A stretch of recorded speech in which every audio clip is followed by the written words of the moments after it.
నేను సినిమా ఇండస్ట్రీకి రావాలి అని అనుకోవటానికి బీజం మా ఫాదర్ కొనవేటి నరసింహారావు గారు. ఆయనకి ఇంట్రెస్ట్. నేను పుట్టిన నుంచి చిన్నప్పటి నుంచి ఆయన్ని నన్ను ఇండస్ట్రీకి పంపాలని కోరిక ఆయనకు ఉంది.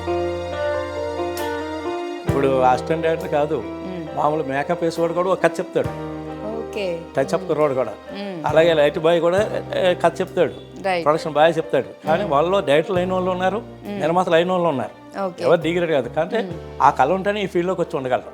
అంటే నాటక రంగం నుంచి సినిమా రంగానికి రావడం కూడా అంత ఈజీ కాదని. రెండో పాయింట్ ఏంటంటే వచ్చినట్టునే ఎవరి దగ్గరికి వెళ్తే వాళ్ళు తీసుకోరు. మీరు అసలు అడుగులు ఎలా మొదలు పెట్టారు, ఎవరి ద్వారా స్టార్ట్ అయింది జర్నీ? అందుకు కన్నవాడు కంటే మనకి లైఫ్ ఇచ్చిన వాళ్ళు చెప్పాడు. ఇప్పుడు మాల గారి పేరు ఇన్నిసార్లు ఎంత చెప్పినాను, అలాగే చల్లారాజయ్య గారు, అలాగే రాఘవ గారు, కే రాఘవ గారు, అలాగే ఇప్పుడు నన్ను డైరెక్ట్ చేసిన పోలిశెట్టి రామ్మోహన్. సో మూవీస్ నుంచి సీరియల్స్లోకి రావాలని ఎందుకు అనిపించింది? ఇన్ని సినిమాలు చేసి ఇన్ని సంవత్సరాల్లో నాకు నంది అవార్డు తెచ్చింది ఆ సినిమా.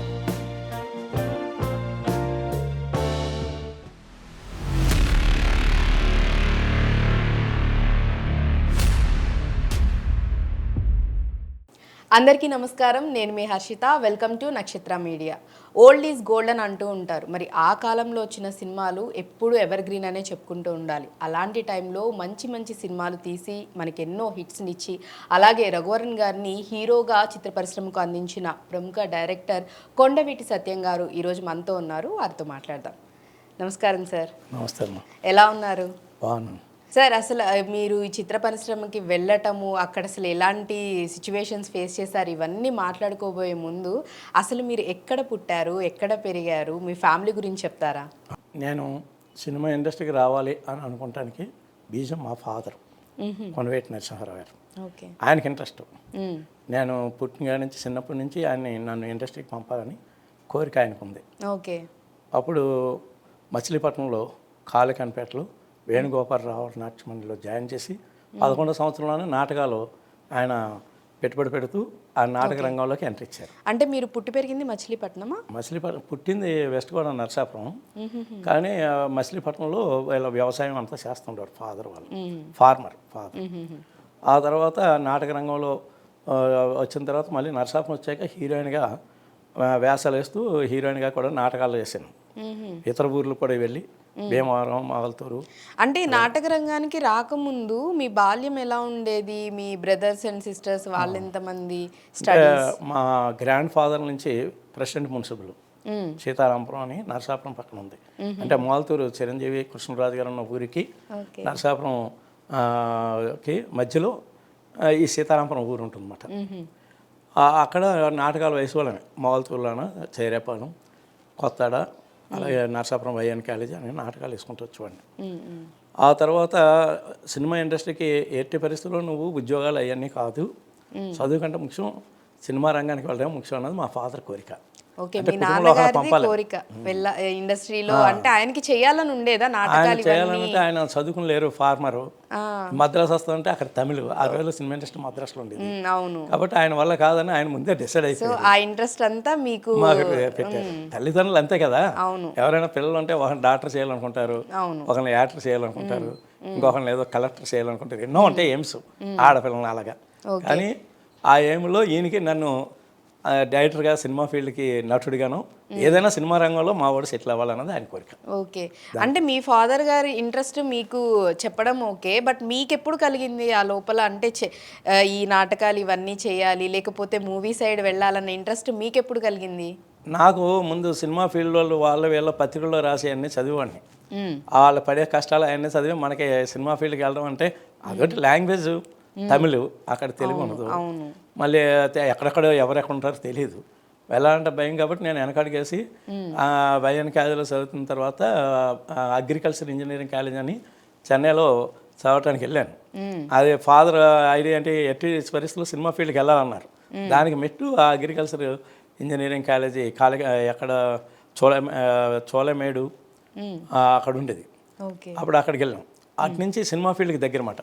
ఫస్ట్ రోజారమణ గారి ఇంటికి వెళ్ళాను. వాళ్ళ ఫాదర్ మండా సత్యం గారు అని నరసాపురం. ఆయన బాగా రిసీవ్ చేసి తీసుకెళ్ళేవారు. ఆయన మళ్ళీ విజయబాఫ్ నీరు దాసనారాయణ సర్కిల్.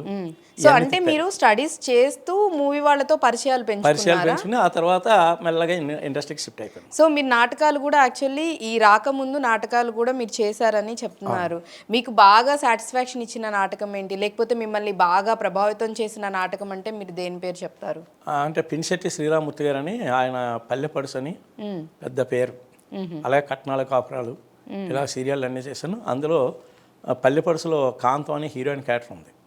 అందులోనే దాసనారాయణరావు గారు నటించేవారు, దాసరి పద్మ నటించింది. మళ్ళీ అలాగే కోడి రామకృష్ణ ఆ పల్లెపడుసులోనే గోపి అని క్యారెక్టర్ వేస్తుంటూ ఉంటారు, హీరోయిన్ తమ్ముడు క్యారెక్టర్. ఆ నాటకం చాలా పాపులర్ ఆంధ్రలో, ఆ పల్లెపడుసు. అవును, అప్పట్లో నాటకాలు అంటే వాటికి కూడా చాలా విలువ ఉండేది, చాలా ఇష్టపడి. అసలు సినిమాల కంటే సినిమాలన్నీ ఎప్పుడో వస్తాయి, అవి 10-20 ప్రింట్లో ఉండేవి. అవన్నీ తిరిగి ఈ ఊరు వచ్చేటప్పటికి 2-3 సంవత్సరాలు అయిపోయి. కానీ నాటకాలన్నా ఎప్పటికప్పుడు ప్లే. ఆ నాటకాలని డామినేట్ చేసింది రికార్డింగ్ డాన్సులు. ఆ తర్వాత అవును, ఈ నాటకాలు అండ్ డ్రామాలు రాకముందు భోగమేళాలు ఉండేవి పూర్వం, అంటే 100 సంవత్సరాలు 70 సంవత్సరాల క్రితం. ఓకే, అంటే నాటకాల్లో ఇప్పుడు మామూలుగా రోల్స్ అనేవి ఒక హీరోగానో లేకపోతే ఆర్టిస్ట్గా వేయటం వేరు, కానీ లేడీ గెటప్ వేయటం అంటే అదే అంటున్నాను, హీరోయిన్గా లేడీ గెటప్లోకి మారి వేయడం అంటే కొంచెం కష్టం అనే చెప్పాలి.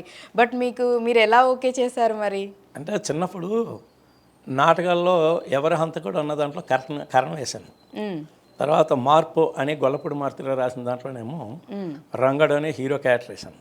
ఓకే, ఆ తర్వాత ఇంకా చిన్న నాటకాలన్నీ వేసుకోండి. తర్వాత మా ఊరు వచ్చేసాం, వెస్ట్ గోదావరి. అంటే మా దివిసీమలో ఉప్పిన వచ్చింది. ఆ ఉప్పిన వచ్చినప్పుడు మొత్తం వ్యవసాయాలు అందరూ దెబ్బతిన్నారు. మా అదృష్టం బాగుండి కోనేరు సెంటర్లో పైన ఉన్నాం, అప్పుడు కింద అంతా మునిగిపోయింది సముద్రం, కెరటలు వచ్చేసి. అప్పుడు ఇంకా కట్టుబట్టలతోటి మళ్ళీ సొంత ఊరు వచ్చేసామట వెస్ట్ గోదావరి. ఆ వచ్చేసిన తర్వాత మా నాన్నగారి కోరికేంటి, 24 గంటలు ఈ సినిమాలు ఈ కళ్ళే కదా.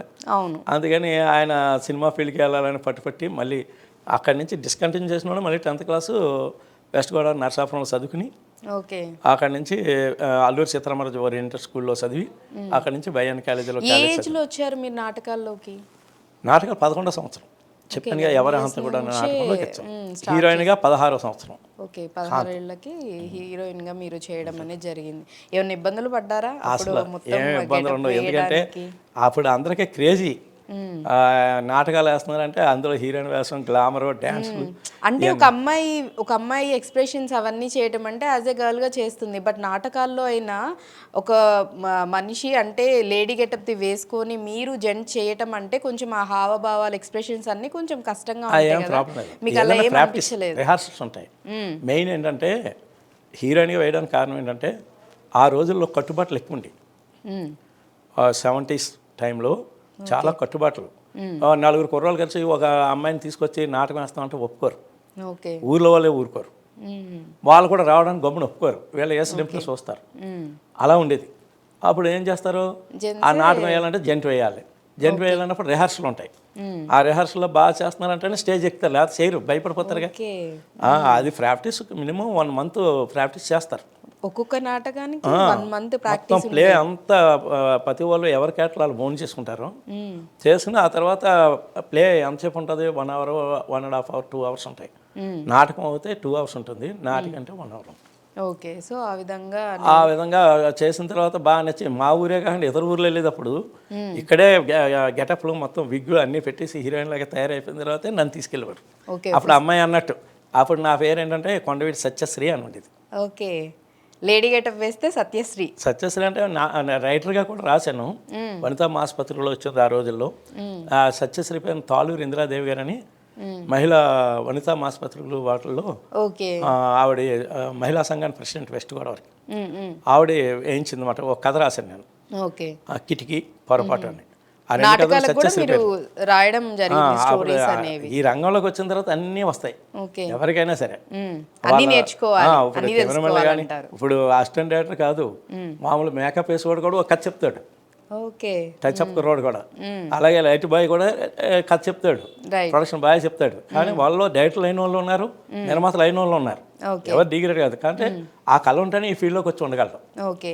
బట్ నాటకాల్లో కూడా చాలా మంది యాక్టర్స్ ఎవరైతే పెద్ద పెద్ద వాళ్ళు ఉన్నారో వాళ్ళు కూడా నాటక రంగం నుంచే సినీ పరిశ్రమలోకి అడుగు పెట్టడం జరిగింది.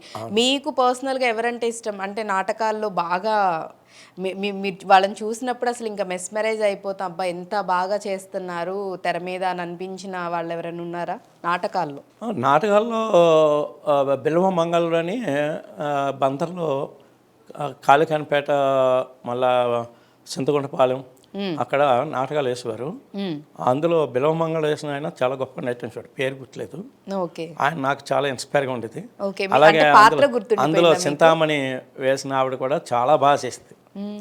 అలాగే వెస్ట్ గోదావరి నరసాపురంలో కూడా రామారావు గారని ఆ రావణాసురుడు అయ్యి వస్తామంటే పెద్ద పేరు.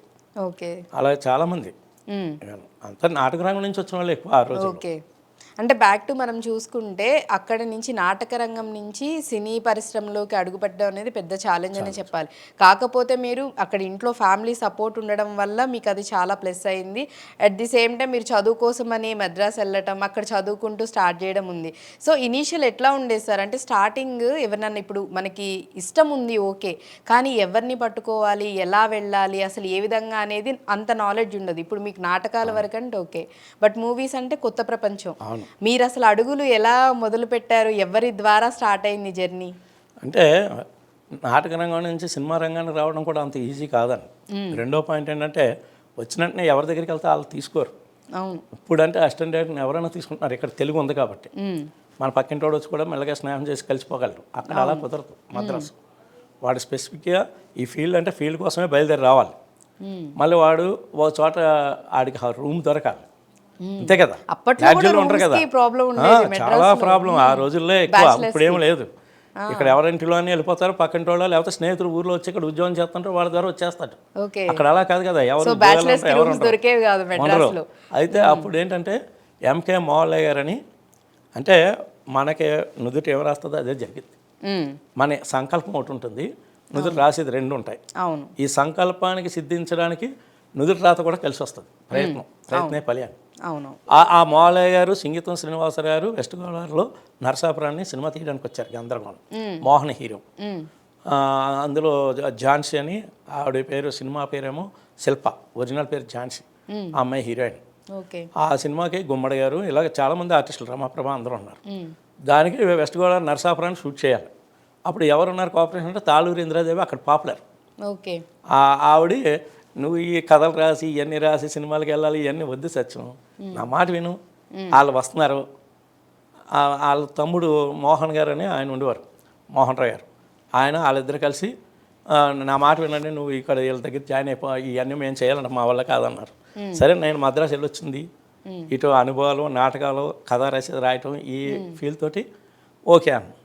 అప్పుడు ఊరు వచ్చినప్పుడు వీళ్ళందరూ ఇట్లా తెలియడం జరిగిందా షూట్ వల్ల, లేకపోతే మీరు చెన్నైలో ఉన్నప్పుడే వీళ్ళందరూ కలవడం జరిగిందా? అలా లేదు, ఇంజనీరింగ్ చదివేసాక ఆంధ్ర పరిచయం లేక వచ్చేసాను.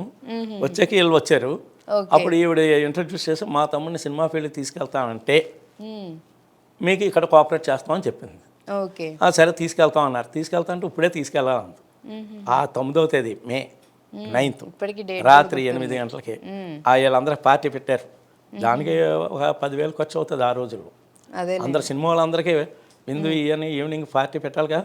నెక్స్ట్ డే షూటింగ్ మొదలు.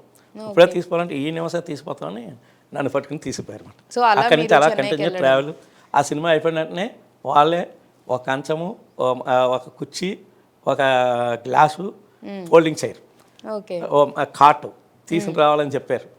అదేంటంటే నీకు తెలీదు, సినిమా ఇండస్ట్రీలో అలాగే ఉంటుంది, ఎవడన్నా నువ్వు వచ్చావు నువ్వు పడుకుందాం నేను రూమ్ ఇచ్చాను అనుకో, ఆడెవడో పడుకుంటాడు, నువ్వు వెళ్ళలేవు, నిలబడాలి. అదే నువ్వు ఇది తెచ్చున్నావు అనుకో, నీయే ఎవరు ముట్టుకుంటానికి ఉండదు. లేదా ఆడేదో ప్లేట్ తీసుకుని తినేస్తుంటాడు, నువ్వు నిలబడాలి. అది నువ్వు నిలబడటం మంచిది కాదు అని మోహల్లయ్య గారు చెప్పి ఆయనే సపోర్టింగ్ ఉండి నన్ను మళ్ళీ దాసనారాయణ గారికి, కోడి రామకృష్ణ దగ్గరికి, అప్పుడు కోడి రామకృష్ణ డైరెక్టర్ కాలేదు, 82లో అయ్యాడు ఆయన డైరెక్టర్.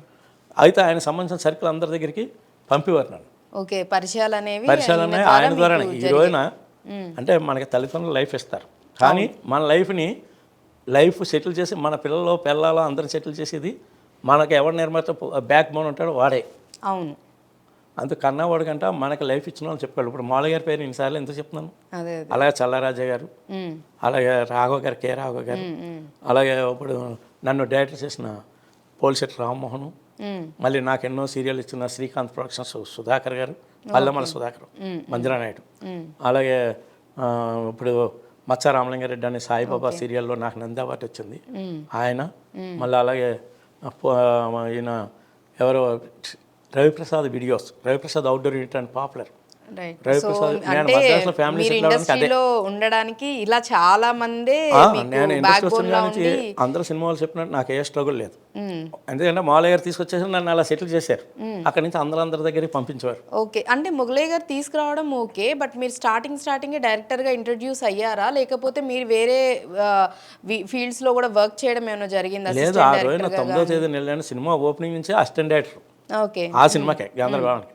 మళ్ళీ ఆర్గనైజేషన్ ఫుల్ పెత్తనం అంతా ప్రొడ్యూసర్ తరపు, ఆ లోకల్ ఏరియాలో మనం ఉన్నాం కాబట్టి ఫుల్ ఆర్గనైజేషన్ రెండు మనకి అక్కడి నుంచే ట్రైనింగ్ అయిపోయింది. ఓకే, ఒక సినిమా తీయాలంటే ఏంటి అన్నది అప్పటి నుంచే బీజం పడింది. రైట్. సో అసిస్టెంట్ డైరెక్టర్గా మీరు ఎన్ని సినిమాల్లో వర్క్ చేశారు? నేను అసిస్టెంట్ డైరెక్టర్గా సినిమాలు అంటే ఒక 10 మంది డైరెక్టర్ల దగ్గర పనిచేశాను. 10 మంది డైరెక్టర్ల దగ్గర 10 సినిమాలు పనిచేశాను. ఓకే, మళ్ళీ అలాగే రామనాథరావు గారి దగ్గర 5, మళ్ళీ కోర రామకృష్ణ జరగలేదు. అంటే కొన్ని స్క్రిప్ట్ వర్క్లు ఎక్కువ రైటర్స్ దగ్గర పనిచేశాను నేను. ఓకే, దాసనారాయణ గారు అన్ని సినిమాలకి ఆర్కే ధర్మరాజు గారు అని పేరు ఉంటుంది, రచనా సహకారం అని వేస్తారు. ఆయన screen play writer. Mohan Babu beginning స్టేజ్లో ఆయన దగ్గరికి వచ్చేవారు. ఆయన దగ్గర ఉన్నప్పుడే నాకు మోహన్ బాబు గారితో స్నేహం. ఆయన ఫస్ట్ సినిమా కూడా నేను అసోసియేట్గా పనిచేశాను, నాంపల్లి నాకు. దానికి ఎంఎస్ కోటారెడ్డి గారు డైరెక్టర్. రైట్. అలాగే సిఎస్ రావు గారు అని లవకుశ్ డైరెక్టర్ ఉన్నారు. ఆయన పెద్ద డైరెక్టర్. మన సినిమా ఇండస్ట్రీలో 1000 సినిమాలు వచ్చినాయి, కానీ మీరు లవకుశను మించిన సినిమా లేదు. అది ఎగ్జాంపుల్ దాసనారాయణ గారు కూడా ఆంధ్రజ్యోతిలో ఇంటర్వ్యూలో కూడా చెప్పారు. సో అలా అసిస్టెంట్ డైరెక్టర్గా 10 సినిమాలు మీరు చేయడం జరిగింది. 10 మంది డైరెక్టర్ల దగ్గర 10 మంది డైరెక్టర్ల దగ్గర 10 మూవీల్లో మీరు వర్క్ చేశారు. బట్ ఎప్పుడు ఏ సినిమాకి డైరెక్టర్గా మీరు వర్క్ చేయడం జరిగింది? దానికంటే ఎవరు ఇప్పుడు ఒక డైరెక్ట్ చేయాలి అంటే కొత్తగా వచ్చిన పర్సన్ ఖచ్చితంగా నిర్మాతలు ఎంకరేజ్ చేసే వాళ్ళు కూడా ఉండాలి. బట్ ఆ రోజుల్లో మిమ్మల్ని నమ్మి ఓకే ఎంకరేజ్ ఇతను చేస్తాడు, చేయగలడు అని చెప్పేసి నమ్మిన నిర్మాత ఎవరు? మీరు ఏ మూవీకి డైరెక్టర్గా ఫస్ట్ ఇంట్రడ్యూస్ అయ్యారు? నేను 1980లో సిఎస్ రావు గారి దగ్గర 81లో చేశాను. రాధమ్మ మొగుడు అని ఓ సినిమా, చంద్రమోహన్ ప్రభ. దానికి డైరెక్టర్ సిఎస్ రావు గారు. దాని నిర్మాతలు వనపర్తి నరేంద్రబాబు, పోలిశెట్టి రామ్మోహన్. ఆ రామ్మోహన్ అన్న ఆయనే మెయిన్. ఆయన ఆ ఫస్ట్ సినిమా నుంచి నన్ను ఫస్ట్ డైరెక్టర్ అవుతానని చెప్పింది. రామ్మోహన్ నరేంద్ర ఈ కొండవీటి సత్యాన్ని వదలొద్దు, ఈయన డెఫినెట్గా డైరెక్టర్ అవుతాడు, మీరు డెఫినెట్గా ఇతను కంటిన్యూ చేయండి అని చెప్పాడు. సిఎస్ఆర్ గారు కూడా అప్పుడు డైరెక్టర్లు అందరూ ఏంటంటే ప్రతిదానికి ఆఫీసులు రారు, స్టోరీ డిస్కషన్లో ఒకటి ఉంటారు, హోటల్స్ రూమ్లో జరుగుతాయి అక్కడ. అవి అయిన తర్వాత మా కో డైరెక్టర్ అన్నవాడే మొత్తం అన్ని ప్లాన్ చేస్తాడు. అన్నీ అయిన తర్వాత మేనేజర్ ఇద్దరు కలిసి ప్రొడ్యూసర్లో అందరం ప్రొడక్షన్.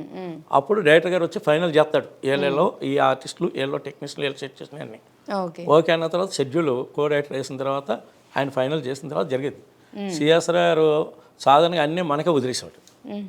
81 నుంచి సిఎస్ రావు గారికి చెన్నైలో చాలామందికి నేను సిఎస్ రావు గారి శిష్యుడిగానే ఎక్కువ తెలుసు. ఆయన అంత పెద్ద డైరెక్టరు, లవకుశ, పెత్తందారులు, దేశదారులు ఎన్నో సినిమాలు తీసిన ఆయన. మినిమం ఎన్టీఆర్ తోటే ఒక 50 సినిమాలు చేశాడు ఆయన, పెద్ద డైరెక్టర్. ఆ సిఎస్ రావు దగ్గరికి వెళ్ళాలంటే అందరికి వణుకు. పెద్ద డైరెక్టర్లు అయిన వాళ్ళు ఇప్పుడు ఉన్న వాళ్ళు కూడా ఎవరు ఆయన దగ్గర చేసిన వాళ్ళు లేరు. ఆ విధంగా మనకు గుర్తింపు ఉంది. సో మీ మొదటి మూవీ అనేది అలా స్టార్ట్ అయింది అంటున్నారు. యాజ్ ఏ డైరెక్టర్గా ఎన్ని మూవీలు ఇప్పటి వరకు మీరు చేశారు సార్? నేను ఇప్పటి వరకు 8 సినిమాలు చేశాను. 8 మూవీలు. ఓకే. తర్వాత సీరియల్స్ ఎక్కువ చేశాను. ఓకే. సో మూవీస్ నుంచి సీరియల్స్లోకి రావాలని ఎందుకు అనిపించింది మీకు? అంటే అవి చేస్తూనే దీనిలో కూడా సినిమాల్లో చేస్తూనే సీరియల్స్ కూడా చేద్దామనే థాట్ వచ్చిందా, లేకపోతే ఎలా?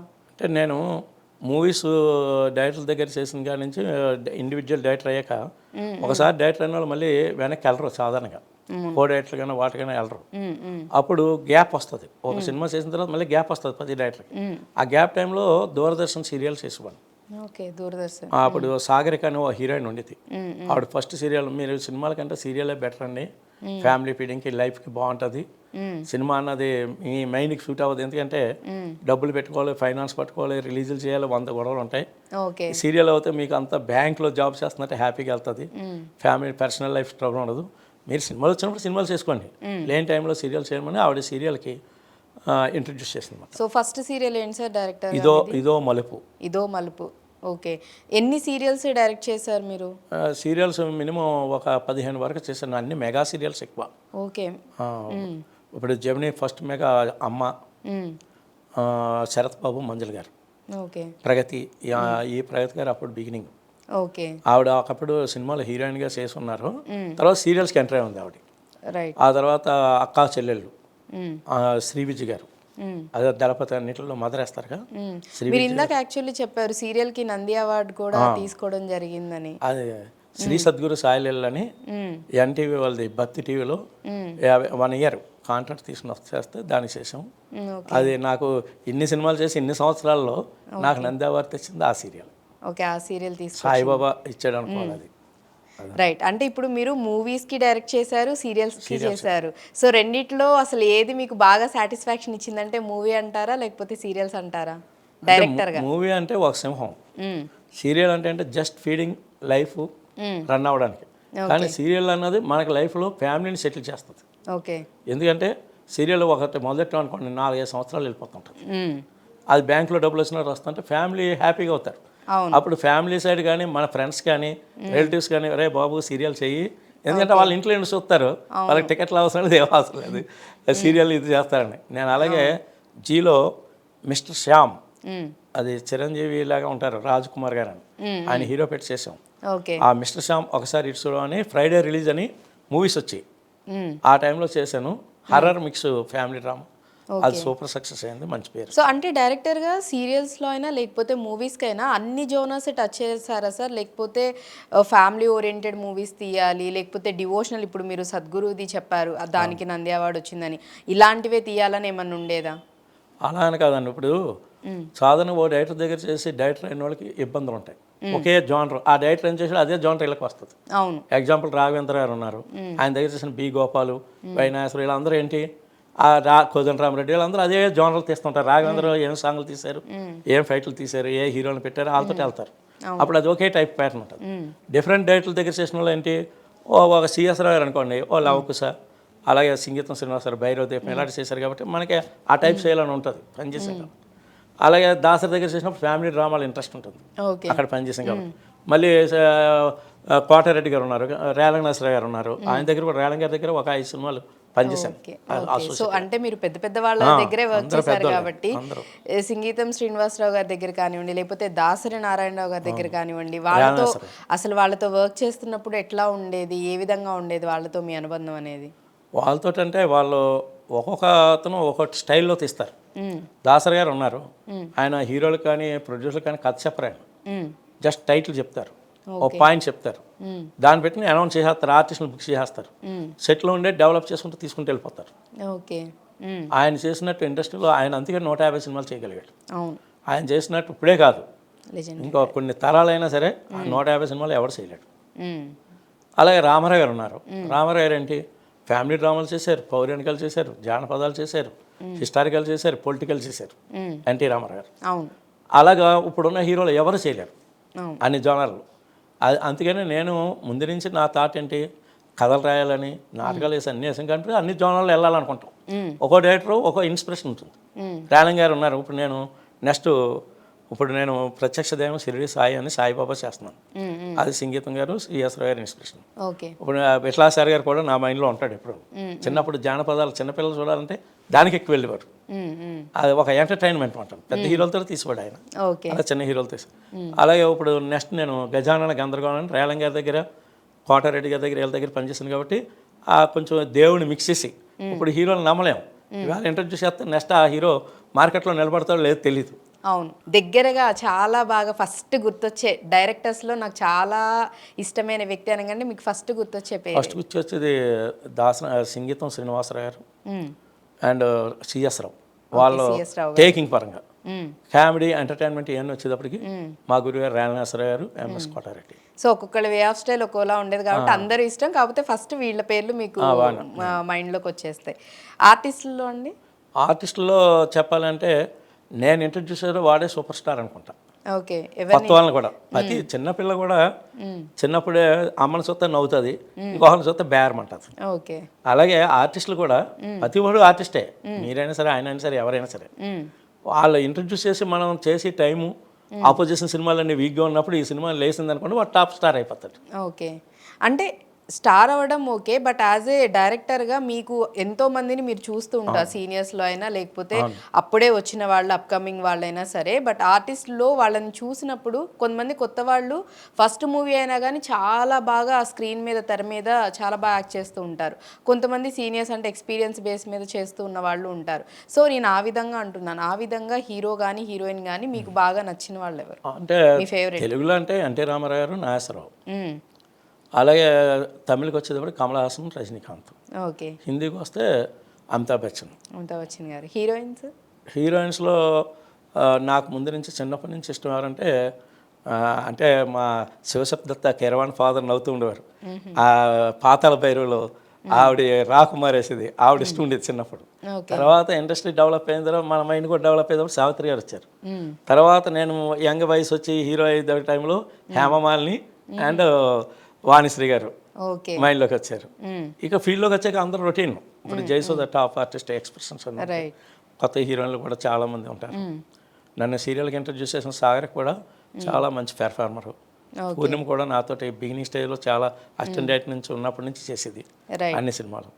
అలా అందరూ పెర్ఫార్మెన్స్ అందరూ బాగుంటారండి. ఓకే. సూర్యకాంత్ గారు అయితే బాగా నచ్చుతారు, ఎందుకని ఆవిడకి వెయ్యాలంటే ఆ సినిమా హిట్ ఆ రోజుల్లో. అవును, ఆవిడకి హీరో సినిమాలు కూడా ఆవిడ ఉండాలి. స్పెసిఫిక్ గా ఫ్యాన్ బేస్ ఉండేది ఆవిడకి. ఆ రోజుల్లోనే చాలా మంది ఇష్టపడే వాళ్ళు కూడా ఉండేవారు. ఆవిడ కాంపిటీషన్ ఉన్న ఆవిడ ఇంకో ఆవిడ ఉండేది, ఆవిడ ఇంట్లో కూడా మనం ఉన్నాం, ఛాయాదేవి. ఆవిడ ఇంటికాడే మేము ముచ్చటగా ముగ్గురు అని ఇలాంటి సినిమాలన్నీ చాలా చేసాం. ఎంత ఘాటు ప్రేమయో. నవశక్తి పిక్చర్స్ ఆఫీస్ ఉండేది, ఆవిడ దగ్గరికి వెళ్ళాను. నేను అందరి దగ్గరికి వెళ్ళాను. ఎల్వి ప్రసాద్ గారితో ఎక్కువ కాలం ఉన్నాను, ఆయనతో పనిచేశాను. మళ్ళీ అలాగే కమలాకర్ కామేశ్వర గారితో చేశాను. అలా చాలామంది డైరెక్టర్ల దగ్గర చేశాను, తమిళ డైరెక్టర్ల దగ్గర కూడా చేశాను. అండ్ అలాగే సార్, అప్పట్లో రచయితలతో కానీ, నిర్మాతలతో కానీ, లేకపోతే ఆర్టిస్టులతో కానీ, సంగీత దర్శకులతో కూడా ముఖ్యంగా వీళ్ళతో అంటే ఒక స్టోరీ కానీ లేకపోతే ఒక సినిమా తీద్దాం అనుకున్నప్పుడు డిస్కషన్ అనేది ఎలా ఉండేది, అంటే ఆ రోజు అనుబంధం కూడా ఏ విధంగా ఉండేది? మెయిన్ ఆ రోజుల్లో నిర్మాత A to Z అన్నీ సెలెక్ట్ చేసేది. నిర్మాత గారు ఓ రైటర్ని అనుకుంటాడు, పలానా జోనర్ అంటే ఒక రైటర్ ఒక దాంట్లో ఎక్స్పీరియన్స్ ఉంటారు. ఓకే. మహారాజు అనే పద్మలాయ సినిమాలు అనుకోండి, మహారాజు గారు చేస్తూ ఉంటాడు సింహాసనం ఇలాగా. మళ్ళీ అలాగే ఆర్కే ధర్మరాజు గారు అని ఉండేవారు, ఆయన ఫ్యామిలీ డ్రామాలు, యాక్షన్స్, థ్రిల్స్ బాగా రాస్తారు స్క్రీన్ ప్లే. అంటే ఒక్కొక్క దానిలో ఒకళ్ళు టాప్ పొజిషన్లో ఉంటారు. అలాగా ఉన్నప్పుడు నిర్మాతలు వాళ్ళనే సెలెక్ట్ చేసుకుంటారు. ఈ టైప్ సినిమా తీద్దాం అంటే హీరోని బట్టి అది ఉంటుంది, ఆ సెలక్షన్ ఉండేది. అప్పట్లో ఆర్టిస్టులకు తగ్గట్టు ఆ కథ రాయించడం, రైటర్లు, బ్యాలెన్స్లింగ్, బిజినెస్లు అన్నీ సెట్ అయిపోయాయి. ఇప్పుడు అది లేదు, జోనర్ లేదు. సిట్టింగ్ లోనే కూర్చొని మొత్తం ప్రతి దాని గురించి క్షుణ్ణంగా అంటే అన్ని అనుకొని క్లియర్ గా కన్ఫర్మ్ చేసుకున్నాకే సెట్స్ లోకి వెళ్ళడం అనేది జరిగేది, మూవీ స్టార్ట్ చేయడం అనేది జరిగేది. ఓకే. సో సంగీత దర్శకులతో ఏ విధంగా అంటే మీరు డైరెక్టర్ గా ఎన్నో మూవీస్ చేశారు, సంగీత దర్శకులతో ఏ విధంగా ఉండేది డైరెక్టర్స్ కి సంగీత దర్శకులకి మధ్య అనుబంధం అనేది? అంటే ఆ జోనర్ తగిన కథకు తగిన సంగీత దర్శకుల్ని ఫిక్స్ చేసుకుంటారు సంగీత దర్శకులు. అప్పుడు పౌరాణికాలు మైత్రాజు గారు వచ్చిందనుకోండి, ఎస్ రాజేశ్వర గారు, పెంజాల నాగేశ్వర ఇలా పెట్టుకున్నారు, సుశాల దక్షిణామూర్తి. అదే యాక్షన్ సినిమాలు ఎవరు వచ్చిందనుకోండి, చక్రవర్తి గారు, రాజు కోటీలు, ఆ టైప్లో ఉండేది. ఒక క్లాసిక్, ఓ రోజాలాగే ఇలాగా ఒక ఫీల్డ్ టైప్ సబ్జెక్టులు, ఒక థ్రిల్స్ ఉండి అవుతే ఏఆర్ రెహమాన్ ఈ టైప్ న్యూ డేట్లను పెట్టేవారు. ఒక్కో న్యూ డేట్లకు ఒక్కో జానర్ ఉంటుంది. అండ్ అలాగే ఇప్పుడు కూడా చాలామంది అంటే ఇప్పుడు చూస్తున్నట్లయితే చాలామంది పాత తరం నటీనటులు కానీ లేకపోతే ఆర్టిస్టులు కానీ ఇంటర్వ్యూస్లో కానీ ఎక్కడైనా మాట్లాడుతున్నప్పుడు పబ్లిక్లో చూస్తూ ఉన్నట్లయితే కనుక అప్పట్లో ఒక ఆర్టిస్ట్కి ఉండే కమిట్మెంట్ అంటే వర్క్ పరంగా ఎటువంటి శ్రద్ధ, భక్తి, భయం ఉండేదనేది చాలా బాగా చెప్తూ ఉండేవాళ్ళు. సో ఇప్పుడు అవి చాలా తగ్గిపోయాయని అంటూ ఉండేవాళ్ళు. సో అప్పట్లో ఆర్టిస్టులు నిజంగానే అంత కమిటెడ్గా ఉండేవాళ్ళ వర్క్ విషయంలో? నిజమండి. ఇప్పుడు ఎన్టీ రామారావు ఉన్నారు, పౌరాణిక క్యారెక్టర్ వేయాలంటే ఆయన మంచం మీద పడుకోరు, ఏ భోజనం అంటే అది చేయరు, ఒక నిష్ఠగా ఒక పద్ధతిగా ఉంటారు. అది ఆ టైప్లోనే ఫీల్డ్లోనే మిగతా ఆర్టిస్టులు కూడా అతనితో ఉంటారు. అలా ఉన్న వాళ్ళనే సెలెక్ట్ చేస్తారు. అందుకే ఆ డివోషనల్ మూవీలో ఆ డివోషనల్ ఫీల్స్ తోటి ఉండి ఆర్ట్ డైరెక్టర్ని కూడా అలాంటిలోనే ఏడతారు, ఆ సెట్స్ అలా వస్తాయి. అలాగే కాస్ట్యూమ్స్ ఆ టైపు స్పెషల్గా చేసేవాళ్ళు ఈ విట్లాచార్య సినిమాలు కానీ సిఎస్ వీళ్ళు కానీ పౌరాణికలు చేసేవాళ్ళు వేరే ఉంటారు. అలాగే మేకప్ మెన్స్ కూడా వాళ్ళు వేరే ఉంటారు. అందుకే ఆ ఫీల్ అంతా వస్తుంది. యాక్షన్ సినిమా అంటే పౌరాణికాలు అంటే గుర్తొచ్చింది. పౌరాణికాలకు కూడా మీరు అన్నట్టు ఆ గెటప్ కాస్ట్యూమ్స్ అన్ని వాటితో పాటు అసలు హెవీ చాలా ఆభరణాలు అవన్నీ కూడా హెవీ ఉండే. కొన్ని సినిమాలకైతే గోల్డ్వి కూడా కొంతమంది ఆర్టిస్టులు గోల్డ్వే వేయించుకొని వాళ్ళు ప్రిపేర్ చేయించుకొని వేసుకునే వాళ్ళని కూడా చెప్తూ ఉండేవాళ్ళు. నిజమేనా? నిజమే అండి. సావిత్రి గారు ఉన్నారు, ఆవిడ ఎప్పుడు రోల్ గోల్డ్ లేదు, అంతా బంగారమే. వాళ్ళ ఇంట్లోనే ప్రత్యేకంగా వాళ్ళు తయారు చేస్తూ ఉంటారు నెల అంతా చేసి అయ్యే ఆభరణాలు ఆ సినిమా తగ్గట్టు చేయించుకుని వెళ్ళేది. సో అంటే పౌరాణికాలైనా నార్మల్ మూవీస్ అయినా కానీ ఆవిడ బంగారాన్ని ఎక్కువ ఆర్నమెంట్స్. అలాగే క్యారెక్టర్ తగ్గట్టు ఆర్టిస్టులని, క్యారెక్టర్ తగ్గట్టు టెక్నీషియన్స్ని, క్యారెక్టర్ తగ్గట్టు అన్నీ చర్చేసేవాడు ప్రొడ్యూసర్. అప్పుడు ప్రొడ్యూసర్ చేతిలో ఉండేది సినిమా. ఇప్పుడు ఏమైందంటే రివర్స్ అయింది. రైట్. ఇప్పుడు మీరు చెప్తున్న దానికి నాకు ఇంకొకటి అడగాలనిపిస్తుంది మిమ్మల్ని. అంటే ఇప్పుడు ఒకప్పుడు చూసుకున్నట్లయితే మూవీస్ కూడా కథ నచ్చింది అంటే 100 రోజులు 50 రోజులు 100 రోజులు లేకపోతే 175 రోజులు అంటే గోల్డెన్ జూబ్లీలు, సిల్వర్ జూబ్లీలు ఇవన్నీ జరిగే కొన్ని సినిమాలు సంవత్సరాల పాటు ఆడిన సినిమాలు కూడా ఉన్నాయి. ఇప్పుడు చూస్తే అంటే అప్పుడు బడ్జెట్ కూడా ఎక్కువ పెట్టాలంటే ఎక్కువ పెట్టేవాళ్ళు, లేకపోతే ఆ సినిమాకి అవసరమైనంత బడ్జెట్ పెట్టి తీసేవాళ్ళు. ఇప్పుడు చూస్తే 100 కోట్లు 500 కోట్లు 300 కోట్లు ఇంత భారీ బడ్జెట్లతో మూవీలు తీసి మళ్ళీ ప్రమోషన్స్ చేసి ఇంత చేస్తున్నా కూడా ఒక వారం రోజులు ఒక సినిమాని థియేటర్లో ఉంచడం అనేది చాలా కష్టమైపోతుంది. ఎక్కడ అంటే మీరు ఇన్ని ఇయర్స్ నుంచి జర్నీ అనేది కంటిన్యూ చేస్తూ వస్తున్నారు, ఎంతోమంది పెద్దవాళ్ళ దగ్గర నుంచి ఇప్పుడు అప్కమింగ్ కొత్త వాళ్ళతో కూడా మీరు యాక్ట్ చేస్తున్నారు. సో ఆ లోపం ఎక్కడ అంటే మెయిన్ ప్రాబ్లం ఎక్కడొచ్చిందంటే అంటే వాడు మాత్రం నిజమండి. దాసనారాయణని ఆంధ్రజ్యోతులు అడిగారు, ఏంటంటే మా హైదరాబాద్ వచ్చి ఫీల్డ్ బాగుపడిందా ఏమైందని. హైదరాబాద్ వచ్చి ఫీల్డ్ డస్ట్బిన్లో పడింది అన్నారు. ఎందుకన్నారంటే అక్కడంతా నిర్మాతలు దీనికోసం వచ్చి ఈ సినిమా రంగాన్ని డెవలప్ చేసి వేరే వ్యాపారాలు చేయకుండా దానికోసమే తపస్సు చేస్తున్నట్టు ఉండేవారు. ఆర్టిస్టులు కూడా దానికోసం ఉండేవారు. ఇప్పుడు అంతా కమర్షియల్ అయిపోయింది. ప్రొడ్యూసర్లు కూడా ప్రొడ్యూసర్ని హీరోయే సెలెక్ట్ చేస్తున్నారు. ఆ ప్రొడ్యూసర్ని హీరో సెలెక్ట్ చేస్తున్నాడు, హీరోయిన్ ఎవరు ఉండాలనేది అతనే సెలెక్ట్ చేస్తున్నాడు, రైటర్లు ఆయనే చేస్తున్నారు, టెక్నీషియన్స్ కూడా హీరోలే సెలెక్ట్ చేస్తున్నారు. ఆ హీరో దగ్గర ఉన్న వాళ్ళు ఏమంటారు, ఒక లిమిట్గా ఉంటుంది. ఆ హీరో ఏం చేయగలరు, ఆ టైప్ మనుషులే ఉంటారు, ఆ టైప్ కథలు వస్తాయి. అది మొనాటని అయిపోయి ఇప్పుడు సినిమాలన్నీ ఒకటే టైప్ అయిపోయింది. ఆ ఫ్యాన్స్ తప్పితే బయట వాళ్ళు చూడని స్టేజ్. అందుకే ఈ రోజుల్లోకి వచ్చేసింది. అంటే రోజులు కదా ఒక షోలోకి వచ్చేసింది. చేతులు పడడం వల్ల ప్రతి ఒక్కళ్ళు ఇన్వాల్వ్మెంట్ ఉండడం వల్ల ఇప్పుడు అంతా ఆడట్లేదు అంటారా? ఒక్కళ్ళ ఇన్వాల్వ్మెంట్ ప్రతి ఒక్కళ్ళు కాదండి, ఒక్క హీరో అన్న అతనే డెసిషన్ చేస్తున్నాడు. ఇప్పుడు పెద్ద సినిమాలు అన్నీ వీళ్ళ ప్రొడ్యూసర్లు, వీళ్ళ ఆర్టిస్టులు, వీళ్ళ టెక్నీషియన్స్ అన్ని. అప్పుడు ఆ హీరో ఏం చేస్తాడో అదే వీళ్ళు తయారు చేస్తున్నారు, అదే ఇస్తున్నారు, రొటీన్ అయిపోయింది. ఓకే, సో అది ఇప్పుడు సినిమాలకి మైనస్ అయిందంటున్నారు. ఆ రోజులు ఏంటి, కథకు తగ్గట్టు ఆర్టిస్టులు, కథకు తగ్గ డైరెక్టర్లు, కథకు తగ్గ టెక్నీషియన్లు ఉండేవారు కాబట్టి అది ఒక కొత్త అనుభూతి వచ్చేది ఆడియన్స్కి. ఇప్పుడు ఎగ్జాంపుల్ మనకు ఉంది, బాహుబలి ఆడింది. ఎందుకు ఆడింది, ఆ డైరెక్టరు ఆయనే డిసైడ్ చేసి ఈ టెక్నీషియన్స్ ఆర్టిస్టులు అందరూ సెలెక్ట్ చేశారు కాబట్టి అది నిలబడింది. ఇప్పుడు బాహుబలి అంటున్నారు, ఇన్ని సినిమాలు వచ్చిన వదిలేసి 10 years అయినా. మరి ఆ కొత్త దానం చేద్దామని ఇప్పుడు 1000 కోట్లు ఖర్చు పెడుతున్నారు. కానీ ఎందుకు ఆడట్లేదు అంటే అదే జోనర్ అందరూ వెళ్తే రొటీన్ అయిపోయింది. డిఫరెంట్ రావాలన్నప్పుడు 1000 కోట్లు చేయకూడదు. బడ్జెట్ తగ్గట్టు ప్రొడ్యూసర్ తగ్గట్టు చేస్తూ ఉంటుంది. ఒక సినిమా తీసిన తర్వాత రెండో సినిమా తీయలేకపోతున్నాడు 100 కోట్లు. అది అనుకోకుండా ఫ్లాప్ అయింది అనుకోండి, మళ్ళీ ఆ ప్రొడ్యూసర్ కనిపించడు. మన దిల్ రాజు గారు ఉన్నారు, ఆయన అదృష్టం బాగుండి రెండో సినిమా ఆడింది కాబట్టి సంక్రాంతికి వస్తున్నాం, ఆయన మళ్ళీ నిర్మాతగా నిలదొక్కగలుగుతాడు. మెయిన్ డిస్ట్రిబ్యూటర్ ఆయన, అన్నీ ఆయన కాబట్టి నిలబడ్డాడు. బయట ప్రొడ్యూసర్ అవుతే ఏమవుతాడు, లాస్ అయిపోతూ ఉంటాడు, కనిపించదు ఇంకా ఇండస్ట్రీలో.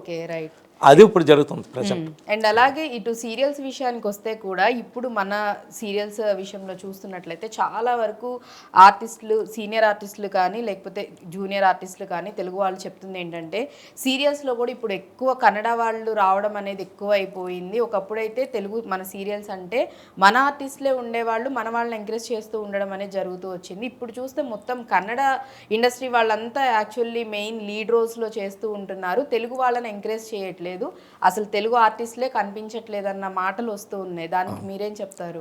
అంటే ఇదివరకు సీరియల్స్ బిగినింగ్ చేసేటప్పుడు అంతా తెలుగు వాళ్ళు, తెలుగు సంబంధించిన దూరదర్శన్, తెలుగు సంబంధించిన ఛానల్స్ జెమిని, ఈటీవీ ఇలాగ అన్నీ ఉండి అప్పుడు సెలెక్ట్ చేసేది కూడా తెలుగు వచ్చిన వాళ్ళనే పెట్టేవాళ్ళం. అవును, ఆ ఆర్టిస్టులు ప్రొడ్యూసర్ అండ్ డైరెక్టర్లే సెలెక్ట్ చేసినవారు. వాళ్ళే ఓన్ రిస్క్ తోటి మార్కెటింగ్ పట్టుకుని ఆ మార్కెటింగ్ ప్రకారం సీరియల్స్ వచ్చాయి. ఓకే, ఇప్పుడు అలా లేదు. ఇప్పుడు ఏమైంది, ఛానల్ వాళ్ళే ఫండింగ్ ఇచ్చి వాళ్ళే ఈపీలని పెట్టుకుని వాళ్ళు చేస్తున్నారు. వాళ్ళు చేసేటప్పుడు ఏంటి, ఆల్రెడీ మల్టీ లాంగ్వేజ్ల నుంచి వస్తారు ఈపీలు, వీళ్ళు క్రియేటివ్ హెడ్లు అందరూ వచ్చినప్పుడు వాళ్ళకి సంబంధించిన సర్కిల్ వస్తారు.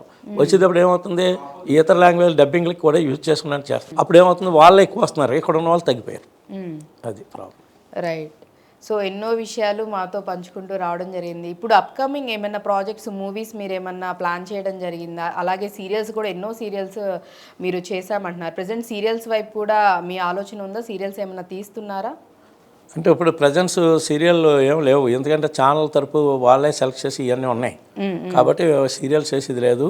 ఇప్పుడు నేను మూవీస్ చేస్తున్నాను. ఇప్పుడు ప్రజెంట్ ప్రత్యక్ష దైవం, షిరిడి సాయి అని, బాణిసందరు, చేత, విజేత అండ్ అదర్ ఆర్టిస్టులు అందరూ పెట్టిన చేశాను. తమిళ, తెలుగు ఆర్టిస్టులు ఉన్నారు. ఓకే, అది ఇప్పుడు నెక్స్ట్ మంత్ 6 మే నెలలో రిలీజ్ అవుతుంది. సో షూటింగ్ అంతా ఫినిష్ అయిపోయి ఫస్ట్ కాపీ వచ్చేసింది.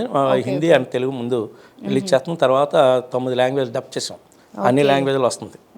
అలాగే నెక్స్ట్ ఇది అయిపోయిన తర్వాత నేను గజానన గందరగోళం అని వినాయకుడి మీద ఓ సబ్జెక్ట్ తయారు చేశాను. అది ఒక హీరో, 5 హీరోయిన్లు అండ్ ఇది ఎంటర్టైన్గా ఉంటుంది.